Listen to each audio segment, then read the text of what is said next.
Manipur University da AWAT apa AMADI ASHOIBA kaya LEIBANA MARAM OIRAGA University Asi Marai Chaitharakliba Asi Athubada Shemdoktuna Maheiroi Shing gi Punsi Kallu HAIBA demanda University ASIGI Maheiroi Shing da WAKAT MEEPHAM PANGTHOKKHRE Kanchipuda leiba Manipur University ki campus da Maheiroi Shing na Chaitharakliba WAKAT MEEPHAM aduga mari leinana Manipur University Adult Education ki Maheiroi Laishram Krishna Das na hai University ASIGI authority na hiram kaya da kangon kaiba thabuk kaya chatharakpa asina University ASI Marai Chaitharakpagi machak ama chawna oirakle University ASIGI awatpa teaching amasung non teaching staff lawbugi khongthang loisendana thabaktagi pothabagi matam helaba oja singi matam sangthahanduna thamba yaningde Maheiroi Singgi pifam thokpa reimbursement amade fee gi mathakta mess fee lawraga mess pidriba asiso athubada pithokpiyo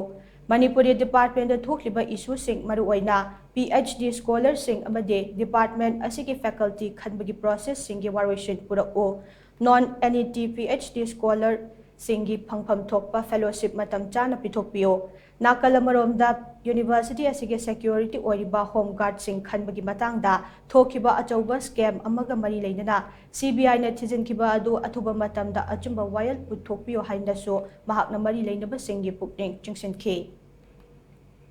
Asi akhoi leriba MU gi authority ma'am amana malfunction torokpadagi MU gi marai chaitharaknaba maram ama oirakpadagi aikoina satra amoina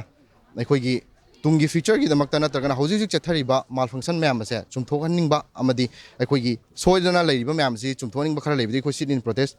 phamjabani home guard khanbagi matangda scam yamna chawba ma thokpa leigi madugi matangda su akoina CBI da takchinjari amasung haijinjari madudi CBI na achumba Wayan Purakpiduna scheme ama yamna chawna thokibase Manipur University home guard ki matangda asi athuba matamda clear ama pithokpiyo na akoina demand tawjari loina na akoi gi ngasi phamjari sit in protest e akoina academic atmosphere kya da kairakpadagi asi gi matangda phamjabani